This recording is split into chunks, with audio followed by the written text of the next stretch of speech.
I'm going to share 5 stories from my time creating experiences for other people. So let's start off. When I was 10 years old, I was crazy about puppets. So our school organized this annual carnival, this annual fete. So a bunch of friends and I decided to put up a puppet show. We got together some cigarette boxes. None of our fathers smoked, so we had to actually go around our colony and find friends whose fathers smoked and get cigarette packs.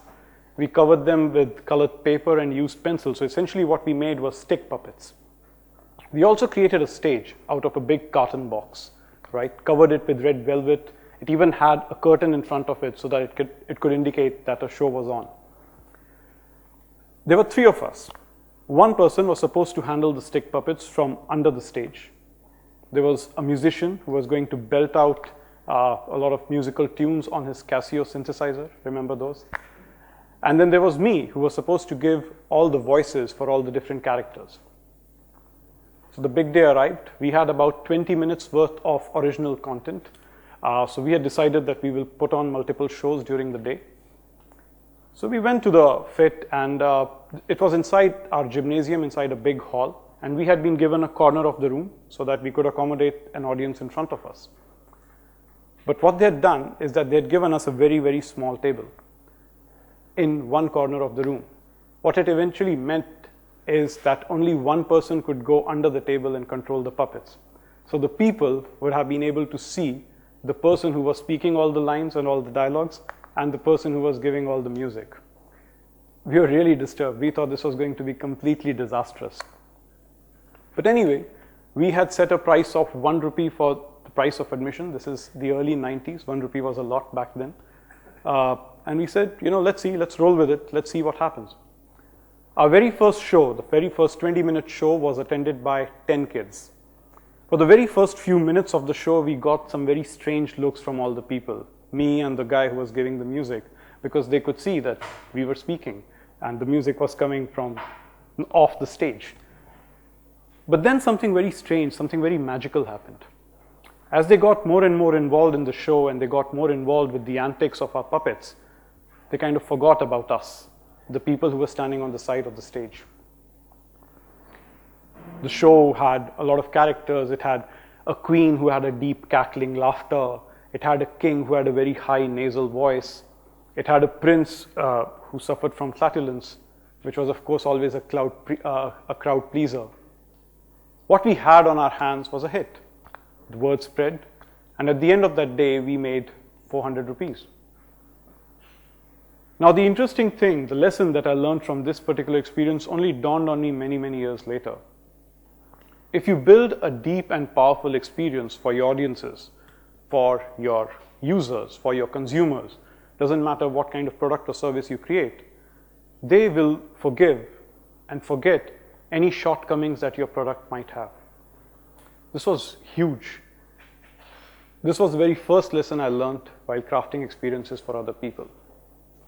A couple of years later, when I was 13, our summer vacations were going on and we were a bit bored. So the entrepreneurial bug bit us. So a bunch of friends and I got together and pooled in our pocket money, about 200 rupees, and we decided to throw a small carnival of our own inside the ground of our colony. What we decided to do was put a simple game of ring toss. Now, ring toss is a fairly straightforward game. You have a line, and you have the player stands behind the line, and there's a table in front of him. He has a thick ring which we made out of an electrical cable, a copper cable, and he stands behind this line and he tosses this ring towards the table. And there are a bunch of goodies on the table. The idea is to get that ring to encircle one item completely so that you can win it. Again, we kept the price pretty low. 1 ring toss for 1 rupee, 4 ring tosses for 3 rupees. So we also gave a little bit of a discount to our users, right? And we set this in motion. What we had done is, since we had a very small amount of money, about 200 rupees, we purchased items from 2 rupees to 15 rupees, a whole bunch of different items. These items came in different shapes and sizes. We had tennis balls and plastic balls. We had balls of chocolate.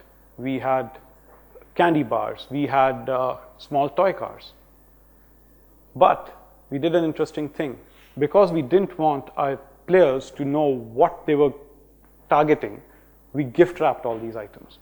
We gift wrapped all these items and we kept about 20 of them on the table.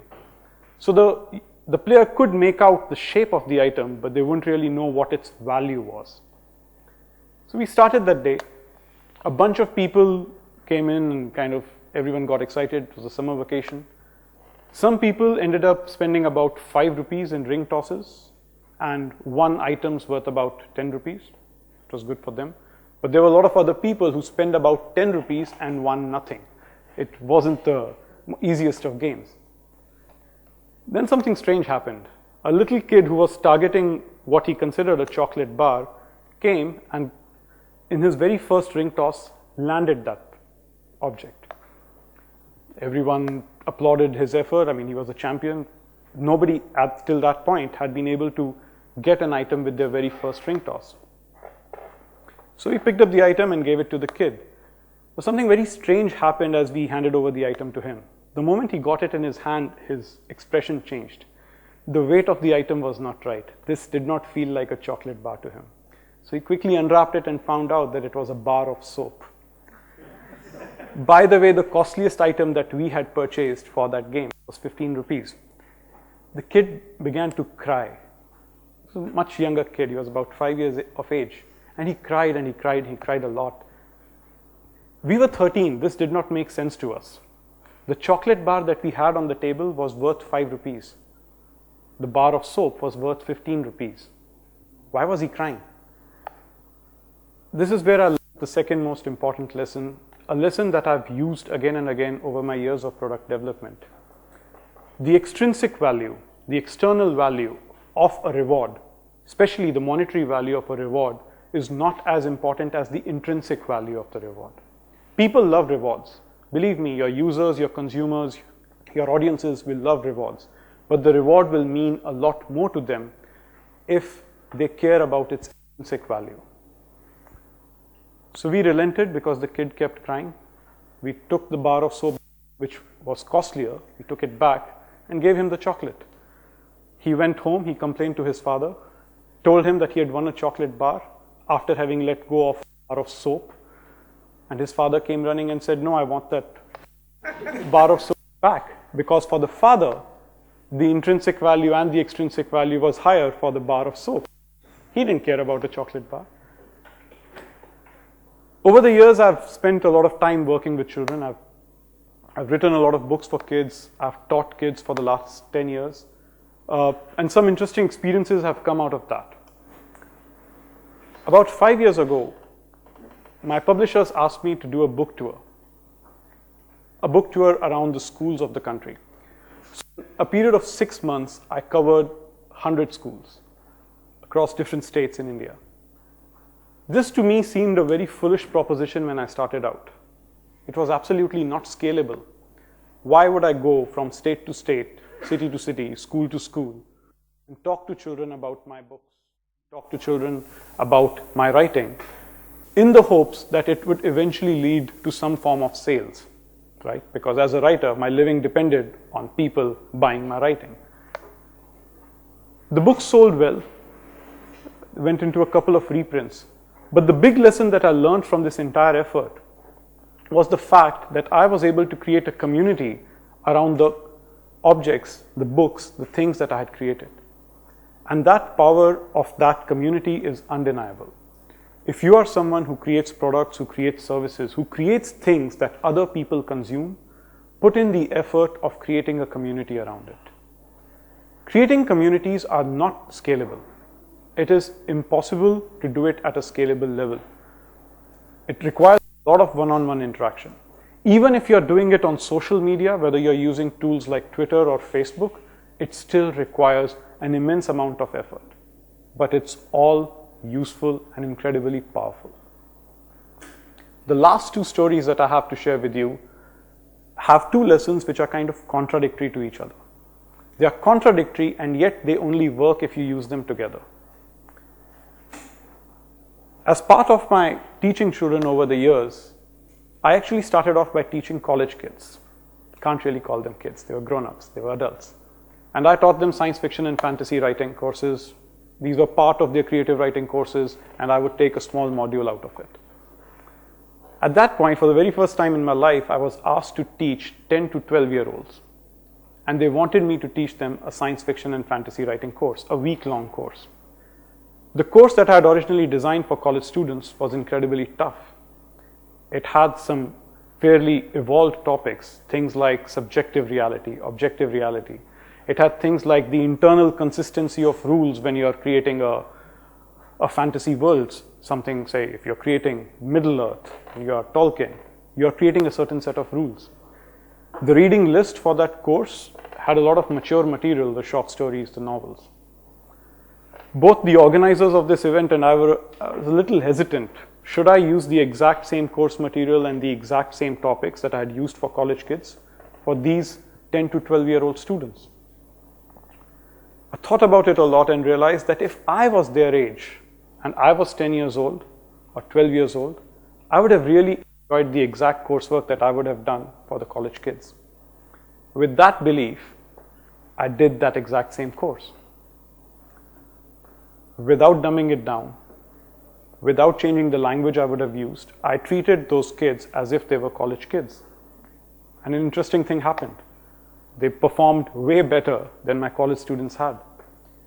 The kind of stories that they wrote at the end of that 1 week session were masterful, they were original. The kind of debates that happened had amazing participation. The first lesson that I learned, a kind of a tricky lesson, that sometimes your average user or your average consumer is very close to your ideal consumer, perhaps someone like you. So your users are not that different from who you are. In fact, they have a lot of similarities with you. That lesson over the last few years has been turned on its head since I've started working in app and game development for the Indian market. I'll give you an example. We make a lot of games. They have millions of downloads. People really appreciate those games. But we discovered something tricky. A very small percentage of users would actually download the game from our games page. Now this was strange. The game is free to play, download. The size of our games is much smaller than other games available in the market. These are Indian games, they have Indian themes, and we expected them to appeal to Indian users like us because we considered ourselves the average Indian. And that is where we were wrong. In India, most people have crappy 2G and 3G connections. And most people get onto the internet by using data packs. Nobody has Wi-Fi connections. The average Indian user does not have a Wi-Fi connection. And data is costly. What that means is that your freely available game that is free to download and free to play actually costs them money when they download it. And sometimes, most of the times, those downloads fail, which means they have to download it again. The larger your game, the costlier it is for them. So our game, which was 20 MB in size, 20 megabytes, fairly small. You and I wouldn't even think twice about downloading a file which is 20 megabytes.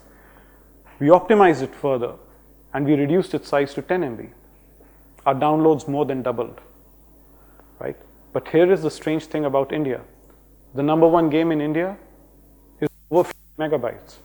There are games in India which are doing really well and they are over half a GB, half a gigabytes of storage. What that means is there is no bloody average user. There is no such thing as an average user. And you definitely are not your own average user. In fact, your average user couldn't be more different than you.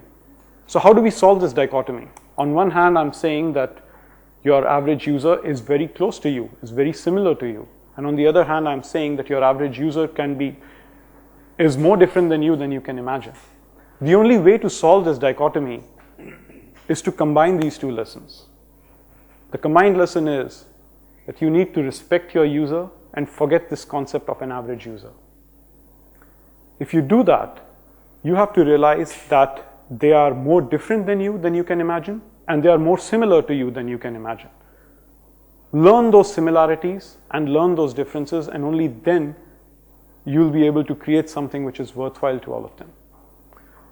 So these were the 5 lessons that I've learned: creating experiences for others, create deep and powerful experiences, and users will forgive and forget whatever shortcomings you have. The intrinsic value of a reward is way more important than the extrinsic value of a reward, right? Learn to create communities around products that you create. They are hugely powerful. Learn to appreciate the similarities that your users have with you and understand those similarities, and learn to understand the differences that your users have with you, right? And understand those differences. Thank you.